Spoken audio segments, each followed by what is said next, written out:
फ़लस्तीन की आज़ादी का मिशन, यहूदियों को कदम कदम पर धूल चटाने वाला, अकेला ही आलम कुफ्र से टकराने का हौसला रखने वाला, पाक धरती का एक अजीम मुजाहिद। कुफ्र पर लावे की तरह बरसने वाले इस मुजाहिद की तवील दास्तान सुनने के लिए चैनल को सब्सक्राइब कीजिए और वीडियो को लाइक कीजिए। चंद मिनट बाद नगरूमा ने फोन बंद कर दिया और मुझसे कहने लगा, मादाम कैथी ने हिदायत की है कि आप लोगों को सरकारी मेहमान तस्वुर किया जाए और आपकी हर ख्वाहिश की तकमील की जाए। मुझे अपने और मरजाना के लिए गोटे हिल का वीजा चाहिए। मैंने कहा, इसके अलावा जिस कदर जल्द मुमकिन हो यहाँ से हमारी रवानगी का बंदोबस्त करा दो। वीजे तो मैं अभी लगवा देता हूँ। नगरूमा ने कहा, फ्लाइट के लिए अलबत्ता मालूम करना पड़ेगा। तुमने तो कहा था कि तुम मुझे लेकर फ्रांस जाओगे। दफतन मरजाना ने कहा, मैं अहमक नहीं हूँ, हम फ्रांस जरूर जाएंगे, मगर यहाँ से नहीं, गोटे हिल से, ताकि हर मुमकिन हद तक रैंडल की नजरों से बच सकें। ठीक 6 बजे सुबह हम बगदाद एयरपोर्ट की बिल्डिंग में मौजूद थे। हमें 8 बजे की फ्लाइट से गोटे हिल के लिए रवाना होना था। 8 लाख दीनार की रकम मैंने नगरूमा के हवाले कर दी थी, जो वो गोटे हिल मुंतकिल करा देता। उसके पास से रवाना होते वक्त मैंने बसरा फोन कर दिया था और तमकीन को उस बंगले का पता बता दिया था जहां अदनान अब्बासी अपनी आज़ादी का मुंतजिर था। मरजाना के एक इंजेक्शन लगा दिया गया था, जिसके बाद ये इम्कान नहीं रह गया था कि वो कोई गड़बड़ करेगी। इमिग्रेशन काउंटर पर कागजात की जांच पड़ताल के दौरान मैंने महसूस किया कि मेरा पासपोर्ट चेक करने वाला शख्स कुछ चौंक गया है। मेरा दिल तेजी से धड़कने लगा। यकीनन कोई गड़बड़ थी। ये अंदाजा लगाने से कासिर था कि गड़बड़ क्या थी। उस शख्स ने मेरी तस्वीर को बड़े गौर से देखा, फिर मेरे चेहरे की तरफ देखा, फिर दोबारा उसकी निगाह मेरी तस्वीर पर जम गई। चंद लम्हे यूं ही गुजर गए, फिर उसने अपने साथी की तरफ झुककर सरगोशियाना अंदाज में कुछ कहा और पासपोर्ट उसकी तरफ बढ़ा दिया। उसने भी अपने साथी की तरह बहुत गौर से पहले मेरी तरफ और फिर मेरी तस्वीर की तरफ देखा और असबात में सर हिला दिया। मैं परेशान हो गया। समझ में नहीं आ रहा था कि आखिर वक्त में क्या चक्कर पड़ गया है। कहीं ऐसा तो नहीं था कि उन्हें पासपोर्ट के जाली होने का शुबा हो गया हो, लेकिन वो तो मेरी तस्वीर देखकर चौंके थे। आप इस तरफ तशरीफ ले आइए जनाब। आखिरकार इमिग्रेशन काउंटर पर मौजूद शख्स ने मुझसे कहा और मैं धड़कते दिल के साथ काउंटर के अकब में उसके पास पहुंच गया। इतनी देर में उसने एक और बावर्दी शख्स को अपने करीब बुलाकर उसे कुछ हिदायत दे दी थी। हिदायत सुनकर उस बावर्दी शख्स ने सर को असबाती जुम्बश दी और मुझे अपने साथ लेकर उस कमरे की तरफ बढ़ गया जिस पर इमिग्रेशन ऑफिसर की तख्ती लगी थी। मैंने देख लिया था कि मेरे वहां से हटते ही काउंटर पर मौजूद शख्स ने इंटरकॉम का रिसीवर उठा लिया था। शायद वो इमिग्रेशन ऑफिसर को किसी खास बात से मुत्तला कर रहा था। मैं हर किस्म की सूरत हाल से निपटने के लिए पूरी तरह तैयार था। बर्ड को मैंने पुरसुकून रहने का इशारा कर दिया था। इस मौका पर मैं हर किस्म की हंगामा आराई से गुरेज करना चाहता था। अगर यहाँ कोई हंगामा खड़ा होता तो इराक से निकलने के लिए हमें असर नो मेहनत करनी पड़ती और इसमें बहुत वक्त सर्फ होता। बावर्दी शख्स मुझे लेकर इमिग्रेशन ऑफिसर के कमरे में दाखिल हुआ तो वो इंटरकॉम का रिसीवर रख रहा था। इमिग्रेशन ऑफिसर ने बावर्दी शख्स से पासपोर्ट लेकर बाहर जाने और मुझे बैठने का इशारा किया। काउंटर पर मौजूद अफराद की तरह उसने भी पहले मेरा और मेरी तस्वीर का मवाजना किया, फिर असबात में सर हिलाते हुए टेलीफोन का रिसीवर उठा लिया और कोई नंबर डायल करने लगा। मुझे क्यों रोका गया है जनाब? मैंने कहा, क्या मेरे पासपोर्ट में कोई सुकम है? बारी भरकम इमिग्रेशन ऑफिसर ने हाथ उठाकर मुझे खामोश रहने का इशारा किया। अब तक उसने मुंह से एक लफ्ज भी नहीं कहा था। उसके मुंह से पहला जुमला मैंने उस वक्त सुना जब उसे मतलूबा फोन नंबर मिल गया। मतलूबा शख्स मिल गया है जनाब। वो इस वक्त मेरे सामने वाली कुर्सी पर मौजूद है। 8 बजे वाली फ्लाइट पर गोटे हिल के लिए उसकी सीट बुक है जनाब। दूसरी तरफ से जो कुछ कहा गया उसे सुनकर उसने फोन बंद कर दिया और मेरे पासपोर्ट का मुताला करने लगा। मुझे देर हो रही है जनाब। मैंने कहा, अभी एयरलाइन वालों से भी निपटना है। आपने आखिर मुझे क्यों रोका है? मेरी बात सुनकर उसने सर उठाकर मुझे देखा। अंदाज ऐसा था जैसे मेरी बात उसकी समझ में ना आई हो। मैं अर्ज कर रहा हूँ कि मुझे देर हो रही है। मैंने कदरे जिंजिलाए हुए लहजे में कहा, क्या आप मेरी फ्लाइट निकलवाएंगे? मुझे नहीं मालूम। उसने मुख्तसर सा जवाब दिया और दोबारा मेरे पासपोर्ट की तरफ मुतवज्जे हो गया।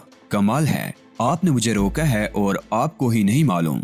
फिर ये कौन बताएगा कि मुझे क्यों रोका गया है? उसने दोबारा निगाह उठाई क्या तुम थोड़ी देर खामोश बैठकर इंतजार कर सकते हो? इराकी ऑफिसर ने बेतासुर लहजे में कहा। मैं क्यों इंतजार करूं और किस बात का इंतजार करूं?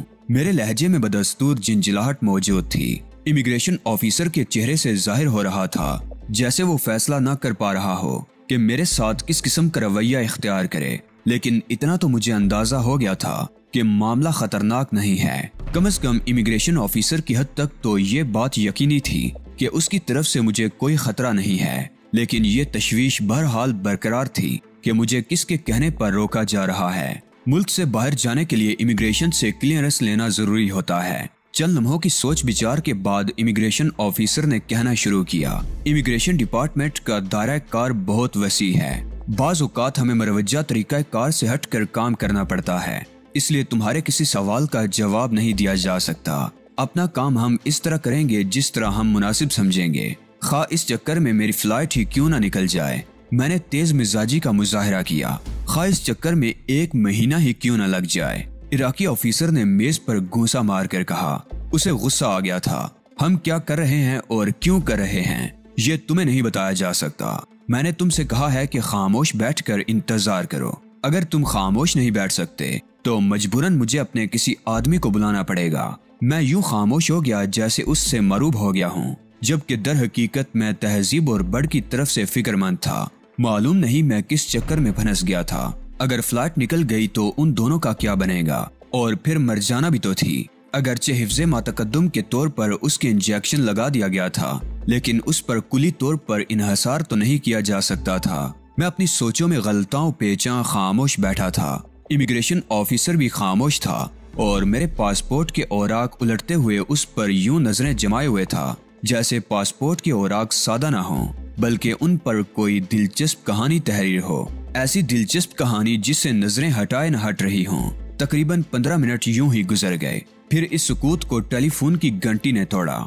इमिग्रेशन ऑफिसर ने चौंक कर रिसीवर उठाया। जी हाँ, मुझे यकीन है कि यही मतलूबा शख्स है। जी हाँ, वो इस वक्त भी मेरे सामने मौजूद है। ठीक है, मैं रिसीवर उसे दे रहा हूँ। उसने रिसीवर मेरी तरफ बढ़ा दिया। मैंने धड़कते दिल के साथ रिसीवर उसके हाथ से लेकर अपने कानों से लगा लिया। मालूम नहीं दूसरी तरफ कौन था। यही वजह थी कि जब मैंने रिसीवर में हेलो कहा तो मेरा लहजा और आवाज दोनों किसी हद तक तब्दील थे। इमिग्रेशन ऑफिसर इस मामूली सी तब्दीली को नोट नहीं कर सका था। हेलो, तुम कौन हो? अपना तारुफ कराओ। दूसरी तरफ से बोलने वाले को मैंने फौरन ही पहचान लिया। वो इराक की मिलिट्री इंटेलिजेंस का कर्नल नोमान था। मेरा नाम अली हमाद है जनाब, मैंने बदस्तूर बदली हुई आवाज में कहा। मैं इमिग्रेशन ऑफिसर साहिब से मुस्तकिल पूछ रहा हूँ कि मुझे क्यों रोका गया है, मगर ये कुछ बताते ही नहीं। आप मालूम नहीं कौन हैं, कम से कम आप ही मुझे बता दीजिए कि मेरा कसूर क्या है, वरना मेरी फ्लाइट मिस हो जाएगी। तुम्हें इससे गर्ज नहीं होनी चाहिए कि मैं कौन हूँ, तहम तुम्हें इसलिए रोका गया है कि तुम्हारी शक्ल एक ऐसे शख्स से मिलती है जो हुकूमत को मतलूब है। अगर मेरी सूरत आपको मतलूब किसी शख्स से मिलती है तो इसकी सजा मुझे तो नहीं मिलनी चाहिए। आखिर वो शख्स कौन है? मुमकिन है तुम उससे जानते हो, मगर हम उसका नाम जाहिर नहीं कर सकते और पूरी तरह तस्दीक किए बगैर तुम्हें मुल्क से बाहर जाने की इजाजत भी नहीं दे सकते। ये तो बहुत ज्यादती होगी जनाब। आखिर इस कार्रवाई में कितना वक्त सर्फ होगा? आपका पूरा दिन सर्फ हो जाएगा। तुम आज की किसी भी फ्लाइट से नहीं जा सकोगे। इमिग्रेशन ऑफिसर साहिब तो उस शख्स के नाम से भी वाकिफ होंगे। मैं इन्हें मुतमईन करने की कोशिश करता हूँ। क्या इस तरह काम नहीं चल जाएगा? इमिग्रेशन ऑफिसर उसके नाम तक से वाकिफ नहीं है, वो इस सिलसिले में कुछ नहीं कर सकेगा। मैं एहतजाज करता हूँ जनाब, ये एक जिम्मेदार ऑफिसर हैं, एक अहम ओहदे पर फाइज हैं। ये कैसे मुमकिन है कि ये उसके नाम से भी वाकिफ ना हो? आप लोग मुझे खामखा रोकने की कोशिश कर रहे हैं। फजूल बातें मत करो। वो शख्स इस इमिग्रेशन ऑफिसर से कहीं ज्यादा अहम है और उसका नाम तक खुफिया रहना जरूरी है। तुम इंतजार करो, मेरे आदमी तुम्हें लेने आ रहे हैं। 1 मिनट ठहरिए जनाब, मैंने तेजी से कहा। जब वो शख्स इतना ही अहम है तो आपने मुझसे अपना तारुफ कराने के लिए क्यों कहा था? फर्ज कीजिए मैं ही वो शख्स हूँ, तो क्या मैं अपनी हकीकत जाहिर कर सकता हूँ? ओह, कर्नल नोमान चौंक गया, मगर मैं उसकी आवाज पहचान सकता हूँ। मुझे कहने दीजिए कि आप उस शख्स से वाकिफ नहीं हैं। मैंने अपनी असल आवाज में कहा। मैंने पहचान लिया, तुम अली यार खान ही हो। कर्नल नोमान की आवाज शिद्दत जज्बात से लर्ज रही थी। तुम कहाँ गायब हो गए थे? तुम्हारी तलाश के लिए तो मैंने कुओं में बांस डलवा दिए। मेरी पोजीशन समझने की कोशिश करो। मैं यहाँ से तुम्हारे किसी सवाल का जवाब नहीं दे सकता। मैं समझ रहा हूँ। कर्नल नोमान की आवाज आई, रिसीवर जरा इमिग्रेशन ऑफिसर के हवाले करो। मैंने रिसीवर इमिग्रेशन ऑफिसर की तरफ बढ़ाया। उसने दूसरी तरफ से कही जाने वाली बात सुनी और जी बेहतर कहकर रिसीवर मुझे वापस किया और खुद उठकर कमरे से निकल गया। हाँ, अब बताओ, कर्नल नोमान ने कहा। अब वो उस वक्त तक अपने कमरे में वापस नहीं आएगा जब तक तुम उसे वापस आने को नहीं कहोगे। मैं गोटे हिल जा रहा हूँ कर्नल। मुझे अफसोस है कि मैं तुम्हारे लिए काम नहीं कर सकूंगा। किसी माकूल वजह के बगैर तुम्हें ऐसा फैसला नहीं करना चाहिए। कर्नल नोमान ने कहा, वैसे तुम हर किस्म का फैसला करने के लिए आजाद हो। शुक्रिया कर्नल, मैंने कहा, लेकिन मेरे पास बहुत सी माकूल वजूहात मौजूद हैं। अगर तुमने आर्थर और उसके साथियों की मौत से खौफजदा होकर ये फैसला किया है तो नहीं कर्नल, इस किस्म के हादिसात तो हमारे लिए मामूल की बात होते हैं। मेरे इनकार की सबसे बड़ी वजह अदनान अब्बासी है। अदनान अब्बासी? कर्नल ने हैरत से कहा, उसका तुमसे क्या ताल्लुक है? तुम्हें मालूम नहीं होगा, लेकिन मेरा उससे टकराव हुआ था और मुझे निहायत अफसोस के साथ कहना पड़ रहा है कि वो सेहूनी एजेंट साबित हुआ है। अगर खुदा न खास्ता मैं नॉर्मन शैलोफ के मेकअप में इसराइल पहुंच जाता तो मेरी चटनी बन जाती। ये तुम क्या कह रहे हो अली? मालूम होता है तुम किसी शदीद किस्म की गलत फहमी का शिकार हो गए हो। एक गलत फहमी तो मेरे साथ गोटे हिल जा रही है, मैंने तंजिया लहजे में कहा। इस गलत फहमी का नाम मरजाना है, जो किसी जमाने में CIA की एजेंट थी और अब रैंडल हावर्ड के लिए काम कर रही है। रैंडल भी यहूदी है और उसने ओलिव हावर्ड की मौत का इंतकाम लेने के लिए ईगल्स नामी एक तंजीम कायम की है। ईगल्स की एजेंट मरजाना की अदनान के साथ जोड़ी को क्या मानी पहनाओगे? अदनान अब्बासी सब कुछ हो सकता है, मगर इसका सेहूनी एजेंट होना मेरी फहम से बालातर है। तुम इंटेलिजेंस के सरबराह हो कर्नल। इस किस्म की बातें तुम्हारे फहम से बालातर नहीं होनी चाहिए। उसने खुद एतराफ किया है कि उसने न सिर्फ रैंडल को मेरे बारे में इत्तला दी थी, बल्कि वो इराक में मौजूद मोसाद के एजेंटों को दरपर्दा सहूलियात भी फराहम कर रहा था। तुम्हारे मुंह से निकली हुई बात की तरदीद करना मेरे लिए मुमकिन नहीं है। कर्नल नोमान बोला, तुमने मुझे तशवीश में मुब्तिला कर दिया है। मैं हराम मौत मरना पसंद नहीं करता कर्नल। मुनासिब यही मालूम होता है कि मैं अलहदा रहकर काम करूं, वरना किसी की मुखबरी पर मारा जाऊंगा। तुम्हारा फैसला दुरुस्त है अली। इन हालात में मैं तुम्हें मजबूर नहीं कर सकता, लेकिन तुम्हें चाहिए था कि मुझे मुतला ही कर देते। मुझे तरह तरह के अंदेशों और वसवसों ने घेर लिया था। मुल्क से बाहर जाने वाले हर रास्ते पर तुम्हारी तस्वीरें पहुंचा दी गई थी, ताकि अगर कोई तुम्हें जबरदस्ती मुल्क से बाहर ले जाना चाहे तो न ले जा सके। मेरी तस्वीर तुम्हारे पास कहां से आई? जब भी कोई अजनबी हमारे हेडक्वार्टर में दाखिल होता है, खुदकार तरीके से उसकी तस्वीर खींच ली जाती है। मेरी तस्वीर तुम्हें इतने बड़े पैमाने पर नहीं फैलाना चाहिए थी। बेफिक्र रहो, तुम्हारी तस्वीर की हर कॉपी वापस ले ली जाएगी। बहरहाल तुम्हारे इन जज्बात के लिए मैं तुम्हारा शुक्रगुजार हूँ कर्नल। मुझे मालूम होता कि तुम इस हद तक परेशान हो जाओगे तो मैं खुद तुम्हें मुतला कर देता। अब मुझे मशवरा दो कि अदनान अब्बासी के सिलसिले में मैं क्या करूं। उसकी पोजीशन बहुत मजबूत है। किसी सबूत के बगैर उस पर हाथ डालना मुमकिन नहीं होगा। उसके खिलाफ कुछ करने की जरूरत नहीं। मालूम नहीं और कितने लोग यहूदियों के लिए काम कर रहे हैं, इसलिए उन सब की निशानदही तो नहीं हो सकती। ज्यादा कुछ करना चाहो तो अदनान की सरगर्मियों पर नजर रखो। अगर वो जद में आता है तो जरूर उसे गिरफ्त में ले लो, वरना बेहतर यही है कि खामोशी इख्तियार किए रखो। मुझे हमेशा इस बात का कलक रहेगा कि मेरे मुल्क में तुम्हें तकलीफ पहुंची और हम तुम्हारी खिदमात से इस्तेफादा नहीं कर सके। जो कुछ हुआ उसे भूल जाओ कर्नल। हमारा मिशन एक ही है। मैं जहाँ भी रहूंगा इसी मकसद के लिए काम करता रहूंगा। अब मुझे इजाजत दो, बहुत देर हो चुकी है। खुदा हाफिज अली। तुम्हें कभी कहीं मेरी जरूरत पड़े तो मुझे याद जरूर कर लेना। तुम्हारे काम आकर मुझे खुशी होगी। तुम्हारे खुलूस के लिए मैं तुम्हारा शुक्रगुजार हूँ और अब इमिग्रेशन ऑफिसर को बुला रहा हूँ। उसे जरूरी हिदायत दे दो। मैंने इमिग्रेशन ऑफिसर को बुलाया और कर्नल ने उसे हिदायत कर दी कि मुझे चला जाने दिया जाए। इमिग्रेशन ऑफिसर फोन बंद करके मेरी तरफ मुड़ा। ये लीजिए अपना पासपोर्ट। उसने पासपोर्ट मेरी तरफ बढ़ाते हुए कहा, काउंटर से स्टैंप लगवा लीजिए। मैं इंटरकॉम पर उन्हें हिदायत कर देता हूँ। मैं इमिग्रेशन ऑफिसर के कमरे से निकला तो बर्ड बहुत बेचैन नजर आ रहा था। उसकी निगाह इमिग्रेशन ऑफिसर के कमरे के दरवाजे पर जमी थी। मुझे देखकर उसने बेचैनी का मुजाहरा किया। मैंने हाथ हिलाकर उसे पुरसुकून रहने को कहा और इमिग्रेशन काउंटर से पासपोर्ट पर स्टैंप लगवाकर बाहर निकल आया। बाहर निकलते ही बड़ और तहजीब ने मुझ पर सवालात की बौछार कर दी। मैंने मुख्तसरन उन्हें सारी सूरत हाल बताई। तब कहीं जाकर उनकी जान में जान आई। वैसे तुम्हें मेकअप कर लेना चाहिए था। अगर मेकअप कर लिया होता तो हम बिला रोक टोक यहाँ से निकल जाते, अब किसी और मुश्किल में ना पड़ जाएं। तहजीब ने कहा, इतना हल्का मेकअप करने की बहुत सी वजूहात थी तहजीब, उनमें से एक तो तुम्हारे सामने आ गई। अब ये देखना है कि रैंडल कितने पानी में है। तुमने खुद को मुश्किलात में मुब्तला करने की आदत अपना ली है अली। रैंडल से बचने की कोशिश करो, वो तुम्हारे साथ कोई रायत नहीं करेगा। बेफिक्र रहो, मैं पूरी तरह मोहतात हूँ। फ्लाइट ठीक वक्त पर गोटे हिल एयरपोर्ट पर लैंड कर गई थी। दौरान सफर कोई खास वाकया पेश नहीं आया था और बड़ के साथ साथ तहजीब भी इस बात पर बेहद खुश थी कि अब हम गोटे हिल पहुंचकर नई हिकमत अमली वज़ा करने के बाद पूरी यकसुई के साथ रैंडल हावर्ड के खिलाफ सरगर्म अमल हो सकेंगे। रनवे पर हमारा इस्तकबाल आर्मी के एक सियाह फाम शख्स ने किया, जिसकी वर्दी पर लगे हुए निशानात उसे कर्नल जाहिर कर रहे थे।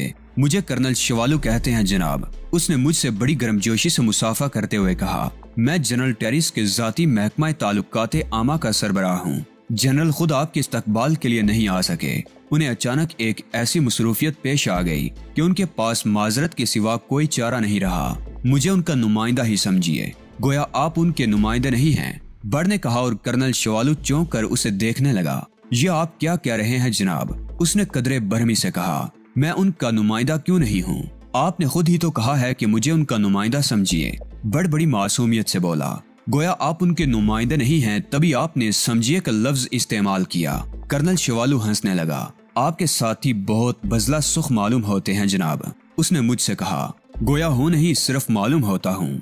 बड़ ने तेजी से कहा और कर्नल शिवालू एक बार फिर चौंक पड़ा, लेकिन इस बार उसकी समझ में जल्द ही आ गया कि बड़ का क्या मतलब था और वो एक बार फिर हंसने लगा। कर्नल शिवालू के साथ हम स्याह रंग की लिमोजीन में बैठकर एयरपोर्ट की बिल्डिंग तक आए और कर्नल शिवालू हमें लेकर वीआईपी लाउंज में ले गया। मुझे अफसोस है कि पहले मैं जनरल टेरिस के साथ नहीं था, वरना आप जैसे दिलचस्प आदमी से पहले ही मेरी मुलाकात हो जाती। कर्नल शिवालू ने कहा, हमें यहाँ कितनी देर रुकना होगा मिस्टर शिवालू? मैंने वीआईपी लाउंज के नरम और आरामदेह सोफे पर बैठते हुए कहा, बस जरा आप लोगों का सामान आ जाए, मेरे आदमी नीचे मौजूद हैं। सामान आते ही वो मुझे इत्तला देंगे और हम रवाना हो जाएंगे। कैथी ब्राउन कहाँ है कर्नल? तहजीब ने कहा, जनरल नहीं आए थे तो वही आ जाती। वो जरूर आती मोहतरमा तहजीब, लेकिन अचानक ही उनकी तबीयत नासाज हो गई। ताहम वो बड़ी बेचैनी से आप लोगों की मुंतजिर हैं। चलो कोई बात नहीं, अब देर ही कितनी रह गई है, थोड़ी देर बाद हम उनसे उनके महल में मुलाकात कर लेंगे, मैंने कहा और कर्नल शिवालू इस बात में सर हिलाने लगा। जी हाँ, हम तो बहुत जल्दी महल तक पहुंच जाते, मगर आप लोगों को पूरे प्रोटोकॉल के साथ ले जाया जाएगा। जनरल टेरिस ने इस सिलसिले में सख्त हिदायत दी हैं। ओह, मैंने मुर्दा सी आवाज में कहा, गोया हमेशा की तरह इस बार भी हमें पहले आजादी की यादगार पर ले जाया जाएगा। हम फौजी लोग ऐसे ही होते हैं जनाब। कर्नल शिवालू ने हंसते हुए कहा, डिसिप्लिन पर हर हाल में अमल पैरा रहते हैं।